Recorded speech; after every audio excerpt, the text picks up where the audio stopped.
Welcome to iSmart Champs. This is Kendriya Vidyalaya 11th physics question paper. I'm giving the answers of this question paper. So the first question goes like this: the number of this conducted in October 2019, and the number of the first question goes like this: number of significant figures in 56,000. If you read the rules of significant figures, it's just two significant figures. That's evident from that, because no decimals are there. The next part is, which of the following is not expressed in proper units? Force is mass into acceleration. You can see that is mass into acceleration. Acceleration is meter second power minus 2. Torque is force times distance.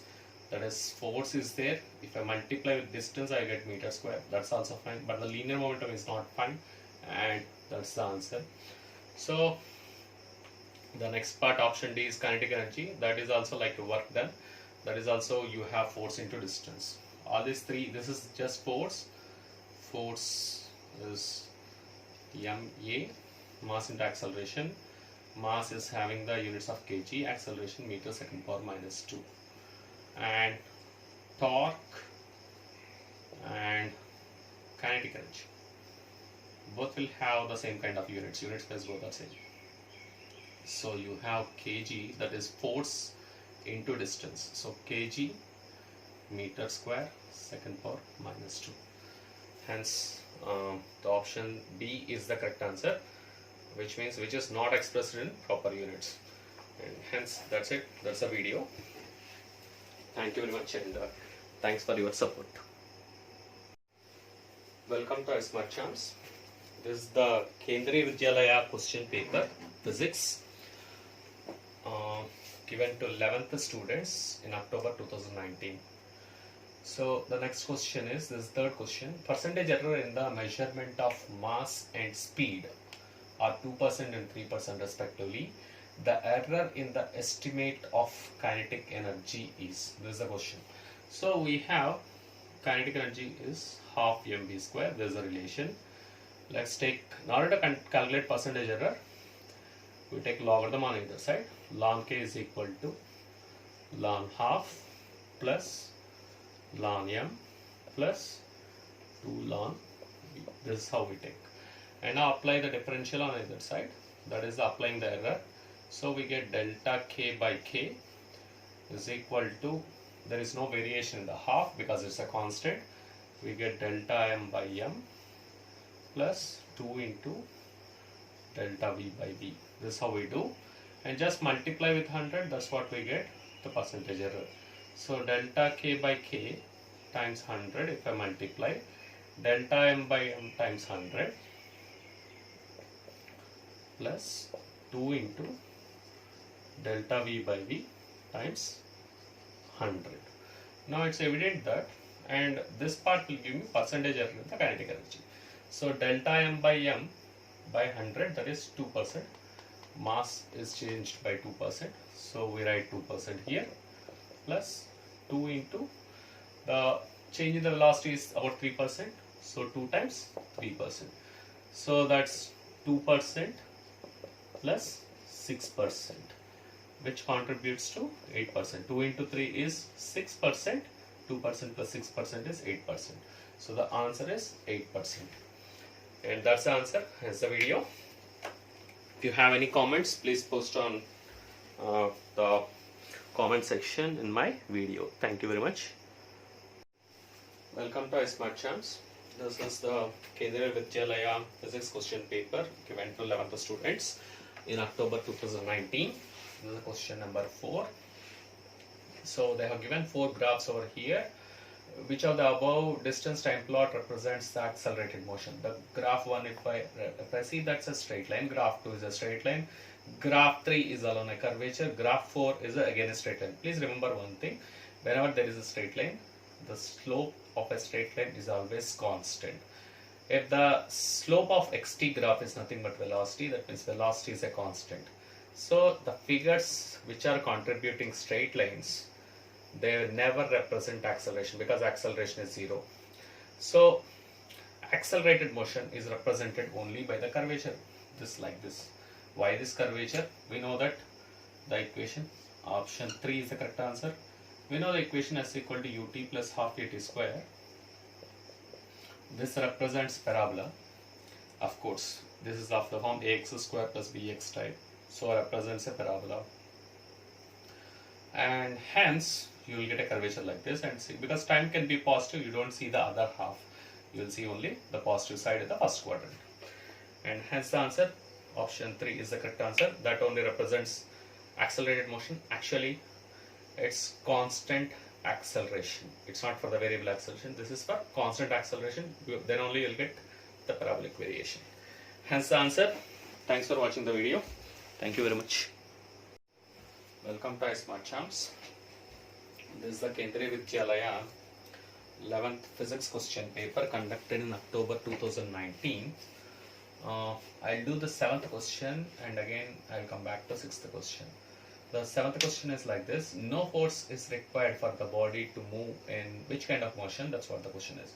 The first option is a straight line motion with a constant acceleration, circular motion, a straight line with a constant speed, elliptical path. The thing is that a straight line with constant acceleration, the acceleration is there is a force, so option is not correct.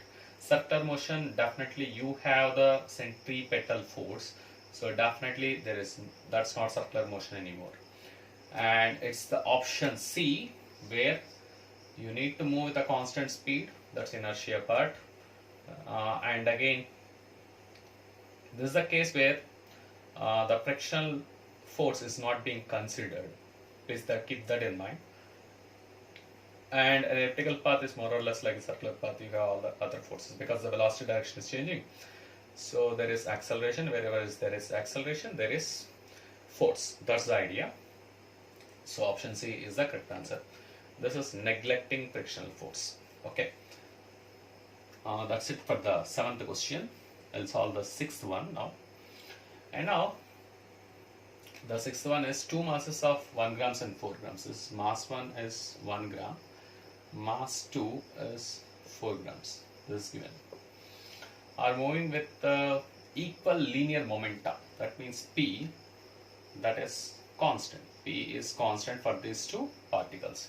The ratio of kinetic energies is, we have the relation kinetic energy is given by P square by 2m. This is the relation. Kinetic energy is P square by 2m. The momentum square divided by 2 times mass.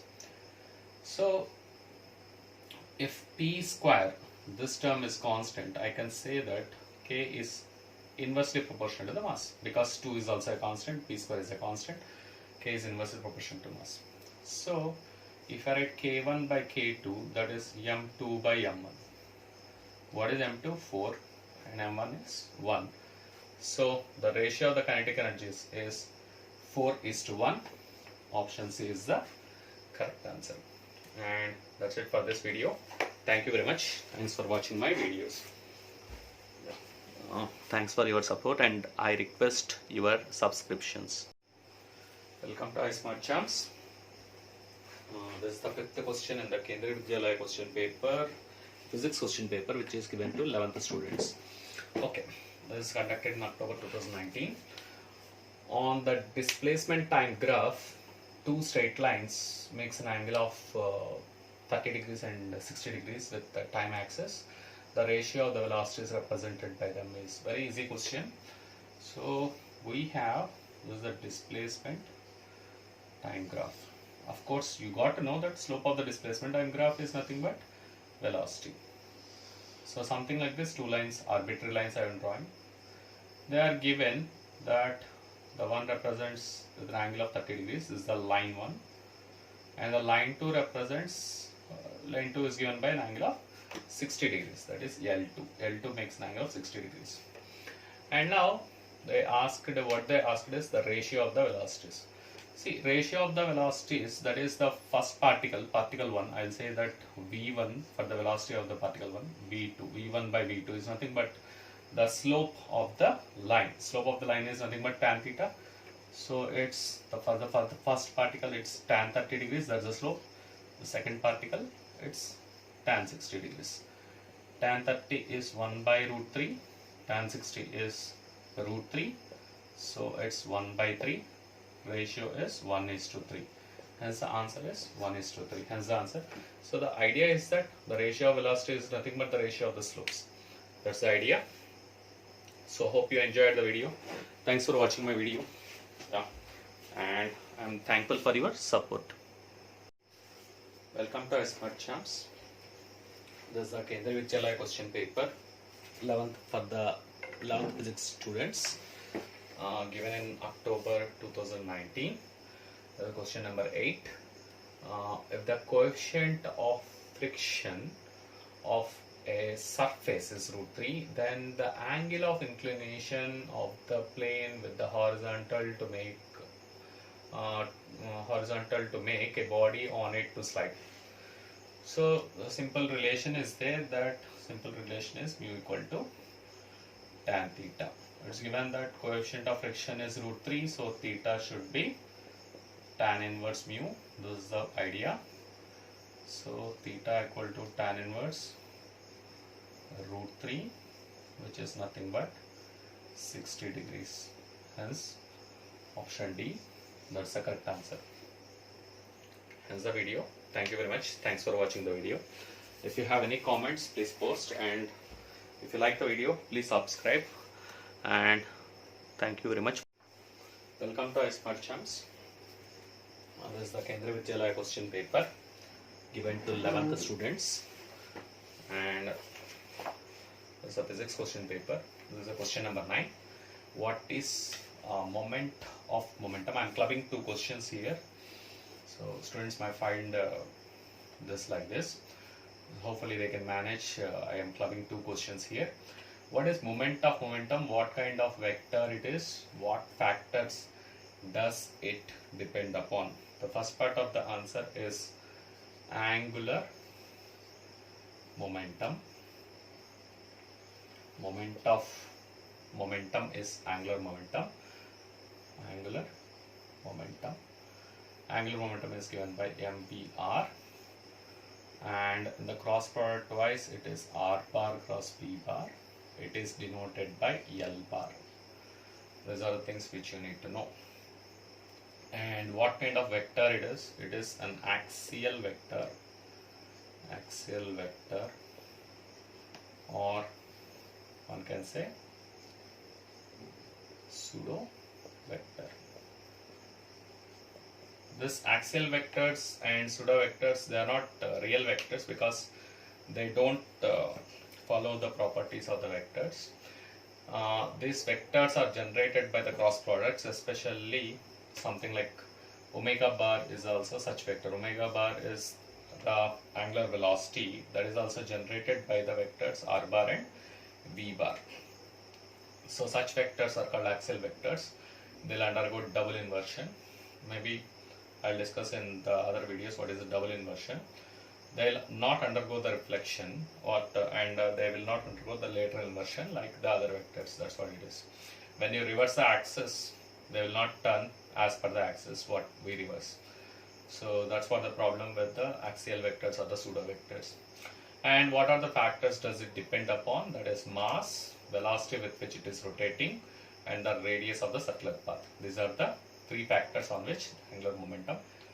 These are the three factors: mass, velocity, and the radius of the circular path are the three factors on which the angular momentum will depend upon. The next part is if the net torque is 0, the angular momentum is conserved. It's a conserving quantity, very important in physics. One of the best known quantities in physics, very important. Yeah, thanks for watching the video. That's it for this video, and thanks for your support. If you like the video, please subscribe. Thank you very much. Welcome to Smart Champs. Next question, Kendriya Vidyalaya question paper, 11th physics exam, October 2019 it was conducted. The condition under which scalar product of two vectors is equal to the magnitude of cross product of two vectors is. So there's a question, it's given. The angle theta should be 45 degrees. This is what we arrive. So the thing is that we have a bar cross b bar, the magnitude should be equal to a bar dot b bar. So a bar cross b bar is nothing but mod a bar mod b bar sine theta. That should be equal to mod a bar mod b bar cos theta. We got a condition that sin theta equal to cos theta because the magnitudes a bar, b bar gets cancelled out. Sin theta becomes cos theta when theta equal to 45 degrees. This is for the acute angle. Yeah, you have ultimately the tan theta value is 1. So for the acute angle, the theta should be 45. That's the first question answer. That means the 10th one. The 11th one is the component of velocity that remains unchanged during the flight of an oblique projectile. Oblique projectile, when it is flying, is the x component of velocity, that is the horizontal component. Horizontal component. The horizontal component is u cos theta. If u is the initial velocity, that remains unchanged because it is unaffected by the gravity. If you want to know about projectile motion, please watch my earlier videos on projectile motion. I have shown you a trick how to solve the projectile motion very easily. You can see the videos and then you can learn it. Yeah, thanks for watching my video. If you like the video, please subscribe. Thank you very much. Welcome to iSmart Chums. This is the Kendriya Vidyalaya physics question paper given for the 11th students, and the exam is conducted in October 2019. Question number 12. The velocity of the projectile at the highest point during the flight of oblique projection is. A little bit vague question. Actually, we would say that y component at the highest point, y component of velocity at the highest point is 0, and the x component, which is horizontal component, is the vertical. Okay, vertical component. Hope you understand. Component. But the horizontal component will always sustain, that u cos theta is unaffected by the gravity and always sustains throughout the journey of the projectile. So the x component of velocity is unchanged, that is u cos theta. Hence the answer. That's it. So the y component at the highest point will be 0, but the x component will be there, u cos theta will be there. That's why it moves further from the highest point to the lowest point. Okay, that's the next part. Okay, next part is a body of mass 4 kg is moving on a road with coefficient of kinetic friction 0.3. They have given take g is equal to 10 meters second power minus 2, and the force of friction acting on it. Force of friction is given by Fk is equal to mu k times mg. That's the formula you can apply. Mu k is the coefficient of friction, that is 0.3. G is 10. Mass they have given as 4. 10 into 0.3 is 3. 3 times 4 is 12. So answer is 12 newtons. Hence the answer. That's it for the video. Thank you for watching the video. And if you like the video, please subscribe. And thanks for your subscriptions.